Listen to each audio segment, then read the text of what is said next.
Yeah, I'd like to thank John Hernandez for letting us use the Museum of the Great Plains. They're going to be renovating next year, so he gave me a spot till January, a little spot here in the gallery to show. This show right here, though, will just run for the week, I think, and then this portion of the show will be done, and then. But anyway, I don't know. The inspiration is just the Comanche people, wars, or way of life. To me, that's inspiration right there. The stories, that our grandmothers, grandfathers told us. And I try to do stories too. I'm going to be doing more work on preserving these stories, the Comanche stories that weren't ever drawn out or passed them on to our kids, and before they're lost, because our language is, it's being taught, but a lot of it's being lost too. So that's the inspiration for me. Plus, I just love to paint, just anytime, just get an ideal, and you just start painting, Been doing it since I was real small, so you see kids like that like to draw. That's the way I was. I think I went through school drawing, probably barely did my homework. Went to the Indian school, graduated, and so that's pretty much.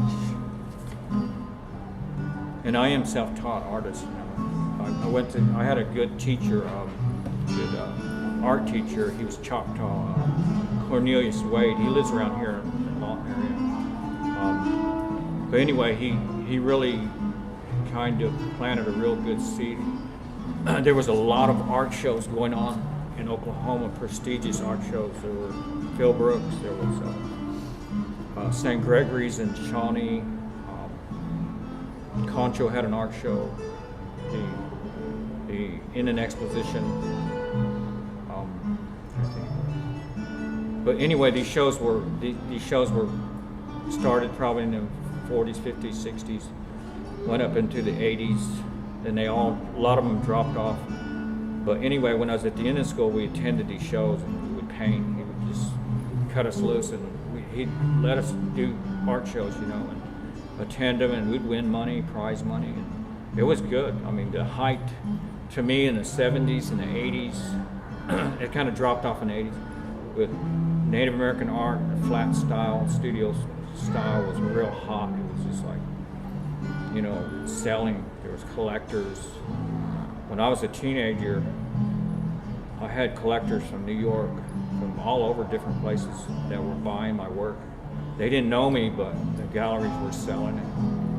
So that's what kept me in it, And I continue to find buyers and collectors, and it keeps me painting, I got some new projects too that here in Lawton, probably a nice big project. I'll get that solidified as far as when, and let you know about that in the future. They're good. The last one. Yeah. Advice for artists coming up, man. I say just keep drawing. Draw as much as you can. Just see things, draw things out of your imagination. Be inspired, That's what keeps you going, as you keep painting and drawing, things inspire you. And then it doesn't have to be Native American stuff, for any artist, just, I think drawing and draw that stuff, and paint, learn to use colors, learn to mix your colors, and you'll just get better and better, I think, as an artist. That's my advice to the young artists and older artists too, because they need help too sometimes. So, but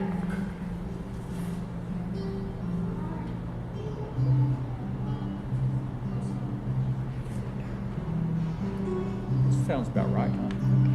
All right. Thank you, Tim. This is Tim Saupitty. Thank you.